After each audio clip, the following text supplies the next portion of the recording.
సింహరాశి వారికి ఈ వారం సానుకూలంగా ఉంది. సామాజిక సేవా కార్యక్రమాల్లో చురుగ్గా పాల్గొంటారు. ముఖ్యమైన ఆర్థిక పత్రాలు సకాలంలో కనబడక తాత్కాలికంగా ఇబ్బంది గురవుతారు. మీకు మేలు చేకూర్చే అంశాలలో ఈ వారం కొంత జాప్యం చోటు చేసుకున్నప్పటికీ తుది ఫలితాలు మెరుగ్గా ఉంటాయి. సంతాన పురోగతి బాగుంటుంది. సమాజంలో ఉన్నత స్థాయి వర్గం వారి నుండి స్నేహాన్ని, సహాయాన్ని అందుకుంటారు. వృత్తి ఉద్యోగ పరంగా ఇతరుల విషయంలో తలదూచకుండా మీ పని మీరు చేసుకోవడం మంచిది. కుటుంబ, రాజకీయాలు ప్రశాంత జీవితాన్ని ఆటంకంగా మారతాయి.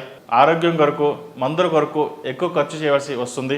మీరు కలలు కంటున్న గృహయోగం ఈ వారం సిద్ధిస్తుంది. వివాహాది శుభకార్యాలు, పునర్వివాహ ప్రయత్నాలు చేసే వారికి ఇది అనుకూలమైన కాలం కాదని చెప్పవచ్చు. ఈ రాశివారు మంగళవారం నాడు మరియు శనివారం నాడు హనుమాన్ వృత్తులతో దీపారాధన చేయడం శ్రేయస్కరం. ఈ రాశిలో జన్మించిన వారికి కలిసొచ్చే సంఖ్య నంబర్ 3, కలిసొచ్చే దిక్కు ఉత్తరం, కలిసొచ్చే రంగు తెలుపు.